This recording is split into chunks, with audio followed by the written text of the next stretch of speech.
We're back at YCS Hartford. We're in the last third of day one of the event, and we haven't slowed down quite yet. That's right, Jerome. Things are nothing but speeding up here at the convention center. We have, as you mentioned, we're in the last third, so 3 rounds left. It's been a great time so far. Current round is 7. We had 1,247 entrants in total, 21 duels left undefeated. That's just a handful at this point. And this round we have a deck that was quite popular a while ago. We saw this matchup happen pretty often before. It kind of resurfaced with like Prank Kids leading the fray, right? It was already sort of around, but now it's definitely like targeted as one of the next to be. Absolutely. 10E Swordsoul, it was weird, like the wave of popularity. When it first came out, the Burst of Destiny, you had the Arch Nemesis Protoss and the like, very popular deck. Arch Nemesis Protoss goes away, just gone. And now it's back again. And it's been quite well throughout the tournament. Yep, we'll see exactly how well it fares against itself in this picture. So let's go ahead and toss it down to the table. This is round 7 of Yu-Gi-Oh! Championship Series, Hartford, Connecticut. But yeah, I think you brought up a good point, right? Like, we saw the deck succeed. Oh, let's go ahead and look at players. I apologize for that. It's Louis first is Grand Rapids, Michigan. Favorite card, Sangan. Iconic. Here's Doug Zeef from New York, New York. His favorite card is Effect Failure, definitely not Sangan. Definitely not Sangan. Definitely not Sangan. He used to play Altergeist all the time, right? And back in that deck, it was kind of a thing where you would play Sangan from time to time to send for your Link 1. And Sangan was never great to draw, so I think that might have shaped Doug's opinion on the three-eyed critter. He'll still have a special place in my heart, or it'll still have a special place in my heart. That's not a gender to say again, but neither here nor there. Talking about this deck specifically, yeah, like the big thing is with the loss of Protoss, yes. We saw this deck sort of like fall off, right? It's one of those things where a lot of players, I think, in this format look to like, quote unquote, like those auto win cards, right? Like this Fanny's Ruler, Artifact Scythe, things that sort of just like shut your opponent off from doing something, unless you're playing something like the Destiny Branded deck where you're just doing a lot, you have a lot of value. And I think when, like, especially when we saw like Prank Kids and the Adventure Engine like really have its initial like resurgence or in popularity, this deck was kind of viewed as like fair, right? Like quote unquote fair compared to how powerful everything else was like at or what everything else was doing. But now it just does what it does incredibly well, right? Like your Swordsoul cards are very consistent at doing things like getting out Baron to Flare, getting you an advantage along the way. You have your own powerful like in-theme synchro monsters, and then you can just fall back on this 10E engine to really give your deck like extra punches. Yeah, think about what's being considered fair at the moment. Baron de Fleur, very fair. Chi-Shao, yet another way to negate monster effects. You back that up with the Swordsoul Blackout, which can take out another couple of cards. And that's just the Swordsoul part of the deck. That's before you get to Vishida, who can just bounce something away from the hand or graveyard, as long as you have a normal monster in the field, like the Swordsoul token, or a non-effect monster, rather, with Monk of the Tenny, that sort of thing. There's just a ton of stuff you can do, and you don't really want to see any of it. Any individual thing is just like, oh yeah, okay, that's fine. But, the basic players are throwing out a level 8 and a level 10 synchro at the same time. It's backing it up with the trap card. They're drawing a ton of cards. They got their second Pot of Desires back off the last list as well. And it's just a snowball effect of all this different stuff coming together. And before you know it, you could be defeated.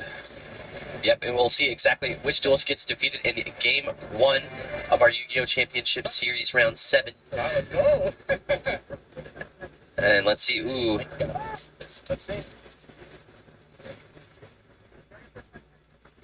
It looks like a low roll on the re-roll there for Doug. So Luis will take going first in this duel. First.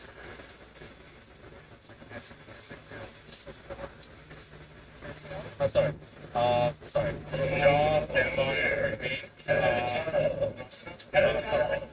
Alright, so no monsters on the field, so we can special summon 10E Spirit Ashna. Like that way immediately for Monk the 10E. That loads up Ashna's effect to be used from the graveyard and summon another 10E. Also gives him a non-effect monster on the field, right? So yep. Potentially turning on some effects. Like this one.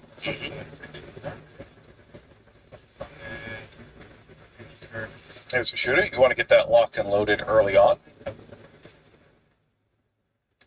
Shooter can bounce the card back to the hand. Now let's see if he's got a tuner. He does. It's Ghost Ogre and Snow Rabbit. Not often used as a tuner, but she is. Yeah, I mean, one very powerful thing about not only, the Ghost Girls, cards like Effect Veiler as well, just the incredible upside they also happen to be tuners. Then we see Baron come down. That was... stuck with, you actually can't do this. You lock into Worms. Oh, because of the Worms, because of Tenny. Tenny. Yeah. Of Ashna specifically. And that is that Sinister? That is indeed the Sinister Sovereign? King Ching Longwon. Yeah, that's a bit of a new one. It came in at Battle of Chaos, kind of like during the lull in popularity of Swordsoul, so we haven't really seen what it can do. Yeah, but it's a powerful one, regardless of that. I think that at the time it maybe not was perceived as like incredibly powerful in the mirror, but against other certain matchups, it was just an absolute all-star. Alright, so we see a similar opening from Doug. Doug's got Ashna as well. And that's going to get banished by the Sinister Sovereign, which inflicts 1200 damage on the way. Next up is Adhara. Special summons that. See, the Sinister Sovereign doesn't negate anything, but it can banish a card and inflict a lot of damage. Definitely puts the Longwon in his name into effect, right? Yeah, so if your opponent special summons a monster, you can banish one and inflict 1200. But also, when your opponent activates a spell, trap card, or effect, you can banish that card and inflict 1200. Now, that isn't going to stop the vessel from resolving, but it does take a chunk out of Doug's life points. Yeah, something that you can't take for granted, especially in these. Like, the Longwon effects go a long way. A long way. Alright, Ashna makes it to the graveyard after all. We've got Dueling Monks of the Tenny. Now Ashna is on the field here. Now Doug is not locked into Worms yet. Now he is.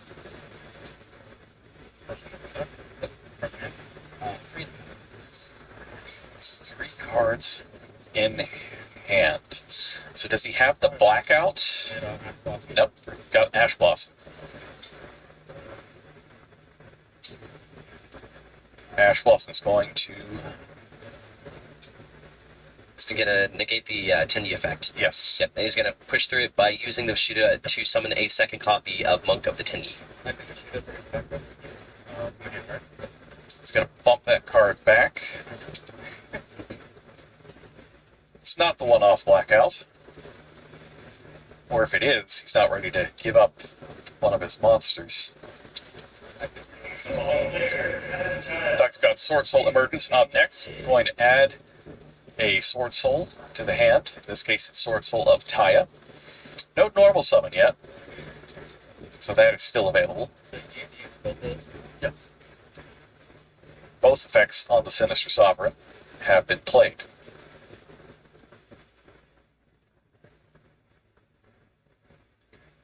So good opportunity here. So you mash the option of something not blocked.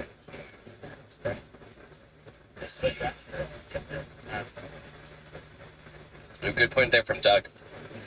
Because the Tendy effect was Ash Blossom basically negated, he can still proceed without using Worms. Or without being locked into them. So he's going to summon the effect monster version of Longwon, discarding the Taya, dealing some damage to Luis on the way. So that's 1200 when used as a synchro material for a synchro summon. And Doug is allowed to play Baron. He's not locked into Ashna. Actually, so. Oh, well, I got. Activate a burn.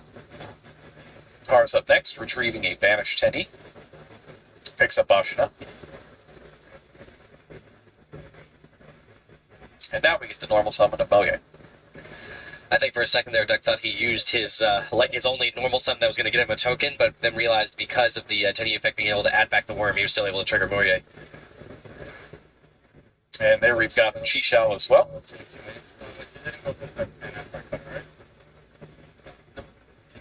Yep, gonna get a draw off that Moye. So it was used as synchro material. Chi-Chao, incredible synchro monster. Extremely, extremely good. So powerful. Oh, that's Ooh. interesting. Duck's got the Sacred Summon. You don't see that in a lot of these lists. It's kind of a Monster Reborn type effect. But a lot of times you only play one, and many times you only play none. I guess he's just like, he plays it for the option to maybe like go for game and snares like this, right? Like he sees just an opening, why not take it? Taya hasn't been used yet. It was just pitched. Maybe blundered his way here a little bit, or at least he thought he blundered his way, but, playing really effectively. I think if he sat there and thought about it, he would have done the same exact play, though, so it's unfair to call it a blunder, but Boxy's going to come down, use its effect. You get two cards, two different attributes of material, so he gets to knock both of those monsters back to the extra deck. And look at all those attack points. That's significantly more than 8,000. You don't necessarily need the exact number, it's just enough. And Duck has taken a quick game one. Short game, but a nice one. Yeah, I mean, that's kind of Swordsoul for you, right? Yeah. Very effective at what it does. Doesn't really like try to drag out a game. It's really like, and I think it's because it's so like hand effect centric, right? You're really just trying to disrupt a few things, and then either take advantage of a very simple board state or just end the game, right?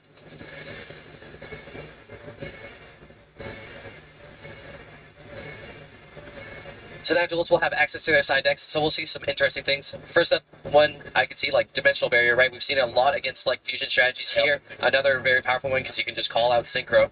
So we can expect those. How do you feel about like Monster and Spell and Trap removal in this matchup? Yeah, the only, it's not a whole lot of use for it.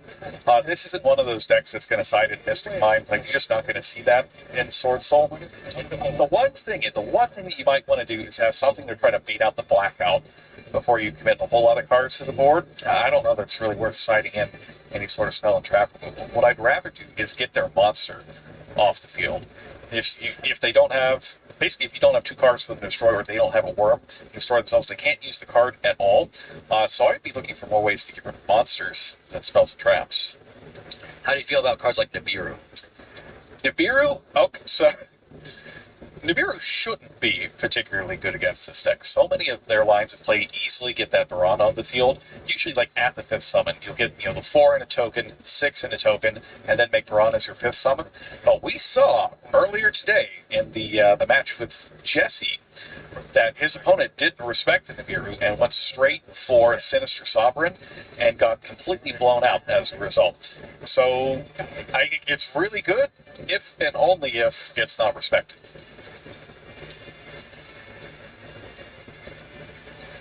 We'll just have to see exactly how much respect these tools have for it in the second game. Not a guarantee it's going to come out of the side deck, especially given that. Knowing that it's such like a easy card to answer is a little leading, but more so it's so easy to access cards like Baron, like you mentioned.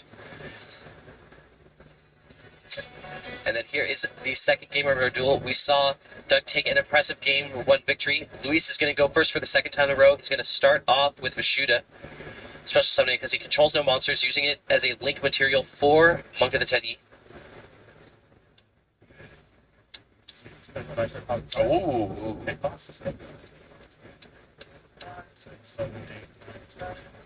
Let's see. It's good. Gonna draw 2. What do you think the advantage is to summon the Vishuda first? Summoning the Vishuda first. And linking it away to Monk of the Tenyi. That's interesting, isn't it? I think you're just trying to see if your opponent will play anything, really. Like, I don't know what it's going to be. What can they play, though? They can't. They're not going to affect me. They're not going to Ghost Ogre. They're not going to DD Crow. I'm not sure. There's no effect being played, so they can't use Gamma.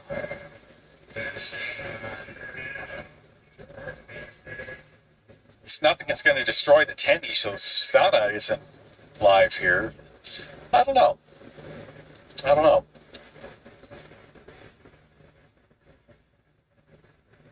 I was trying to think of something with maybe like Heavenly Circle, but even that just doesn't make sense. I was thinking more like if you're using a Shuna, right? You would want to use a Shuna first, so you can summon whatever you want from the deck without risking banishing it. Yeah. But Vishuda doesn't make so much sense. Yeah.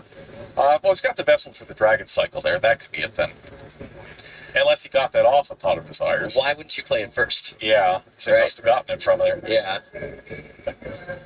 Interesting regardless, but we'll just have to see. It looks like he's going to normal summon Swordsoul of Moye. Gets met with Effect Veiler from Doug. Still has a grip of cards though, thanks to that Pot of Desires and that Vessel.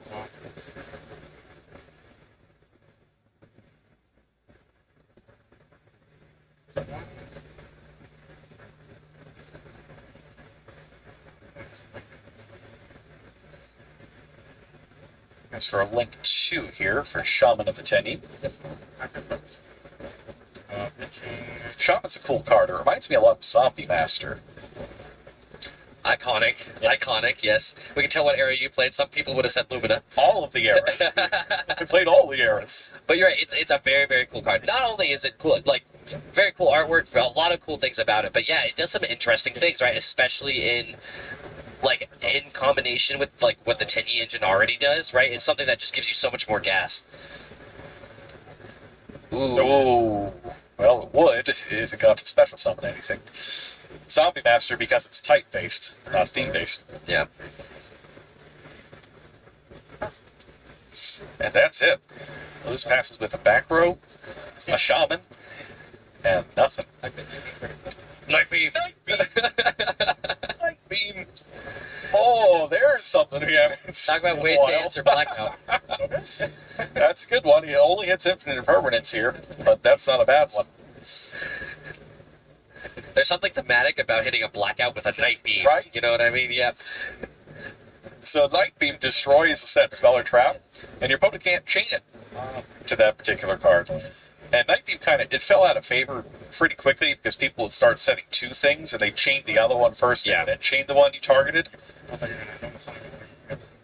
But it's great to see it. So we've seen Blizzard, cool card, Night Beam, also a cool one. Lots of good spell and trap destruction. Blizzard for me is way higher up on the list than Night Beam. Though. Yeah. Night Beam's just fun to say. Like, because you say it with like very assertively, and it feels like it does more. Night Beam. But yeah, neither here nor there. Doug is gonna press forward with Swordsoul of Moye. Gonna reveal, I believe that was a 10E. It was a Shuna. Ah, yeah. Not from the token. 2 games. There it is. There's the token. We're going to go for an 8. It's Chisha. Draw a card first, and then go and grab the card. It's already used Emergence this turn. Yes. Hear everything you hear. I like that. I like that. How many cards in hand? 2. Your worst nightmares, though. 2 of them. Yep. It's Nibiru squared.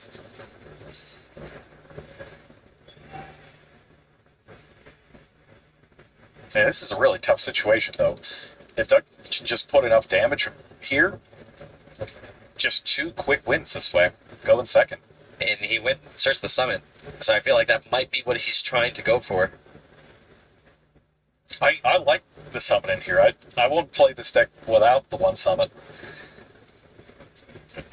It's definitely a strong card. It's strong having that option, right? Like, that's really what it is. That's why you just play one. Yeah. You get it when you have situations like this, where it's just wide open for you.